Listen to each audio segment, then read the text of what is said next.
Some people have asked, what is Tex-Mex barbecue? Well, it starts with a fire of Mexican lump charcoal mixed with Texas post oak. Then spices like achiote, cilantro, and comino mixed with salt, pepper, and garlic.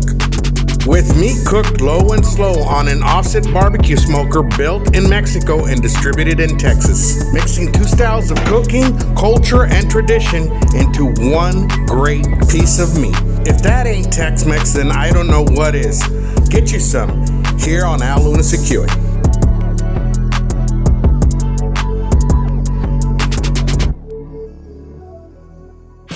Welcome back, my good people. Today will be my first attempt at cooking lamb breast ribs in a full rack. My previous experience with these kind of ribs is buying and cooking them cut individually. Now, I also found these split chicken drumsticks at the supermarket. I've seen them sell the whole chicken leg quarter split, but never just the drumstick. Thought it'd be a fun cook, so let's see how it turns out. So the first thing we'll do is work on our rub. We'll start with 1.5 teaspoons of black pepper, 1.5 teaspoons of kosher salt, 1 heaping teaspoon of dried green chives. You can find these at the Dollar Tree. Half a teaspoon of garlic powder, 1 pack of achiote and cilantro seasoning, Goya brand, half a teaspoon of Knorr chicken and tomato bouillon, and half a teaspoon of paprika, and finally half a teaspoon of cumin. So let's get these in a bowl and mix it all together. So we have the achiote and cilantro with the cumin that will give it a great Tex-Mex color and taste, the Knorr bouillon that will give it color and that umami flavor, that paprika for additional color,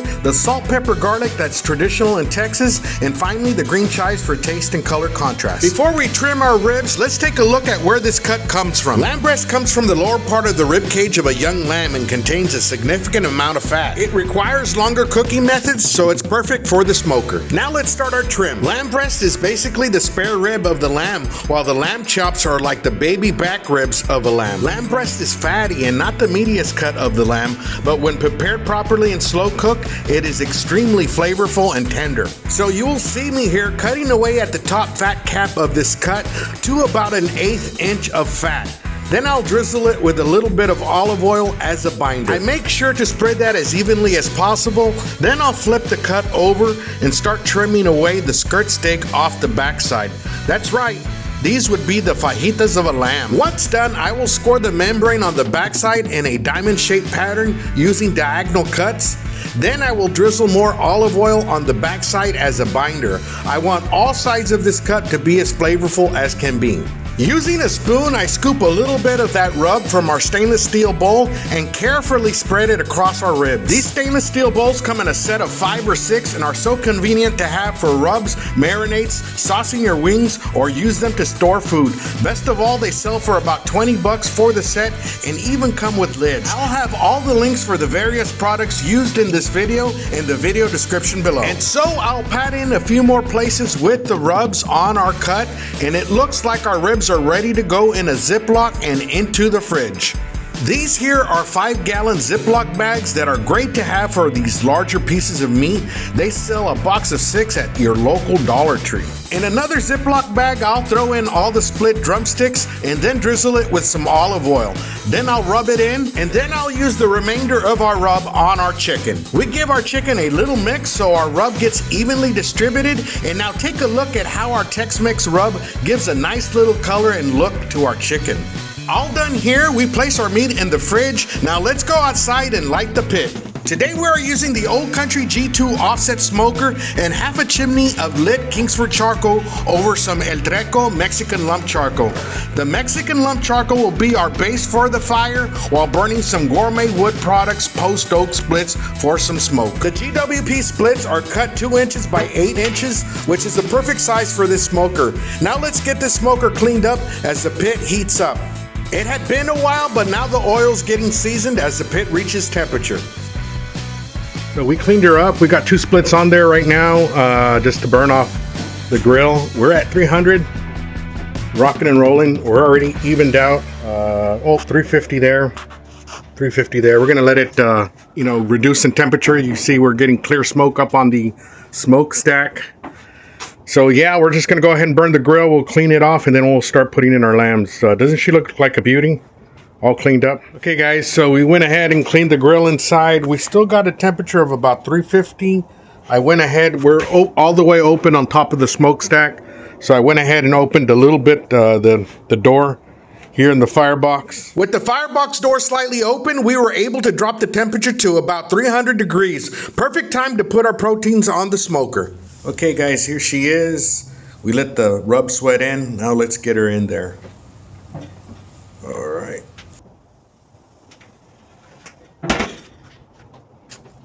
Okay, 45 minutes in. Let's see here. Maybe 50 minutes in. And we got a good color on that lamb rack. It's starting to render. You can see right there. A little bit of shininess. Or that fat starting to render. We just put the chicken. We'll come back and put the rest in just a bit. Look at that color on that. I'm going to switch it over fat side towards the fire. We've got great. I really like how the fat was rendering and hydrated those dried green chives. Let's continue with the cook. So I just turned over these rest of the split drumsticks, and we're gonna check the real close to done. Check this out. I have not even spritz or nothing. It doesn't need it. It has so much fat. Look at that. See this tenderness? Oh, I get a little piece of meat here.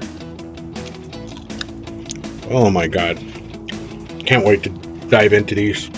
Let's check out the temperature. Oh yeah, perfect. 203, 204, 205. That's good enough for me. The chicken is already also ready to come out. Oh, look at this, it's dripping. Perfect.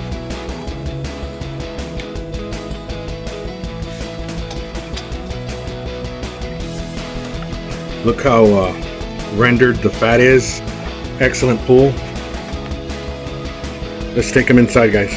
Lamb is popular in many cultures, including those in the Mediterranean, Middle East, and Central Asia. It's also a staple in some parts of North Africa and India. But it doesn't garner too much attention here in the States for some reason. But don't let that fool you into thinking that this cut is not worthy to cook. If smoked and cut right, this is some of the best, most flavorful cuts of ribs you might ever have.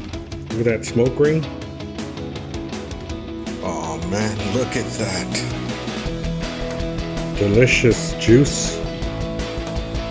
See this part? Very, very tender. I got to say that the Tex-Mex Rub went very well on the lamb. And then when you mix a lump charcoal made from a stronger wood like mesquite with a split from a mild wood like post oak, it's the perfect balance of smoke flavor. A great fun cook overall, and even the chicken tasted awesome. Well, my good people, I know there was a lot of information to digest in just one view, so feel free to go back and pick up on some information you might have missed. If you are new to the channel, a sub is appreciated if you found this of interest. Don't forget to comment, like, and share if you haven't already. My last two videos have been pork ribs and lamb ribs. What do you think is next? We'll find out next week, as I hope to see you all again very soon.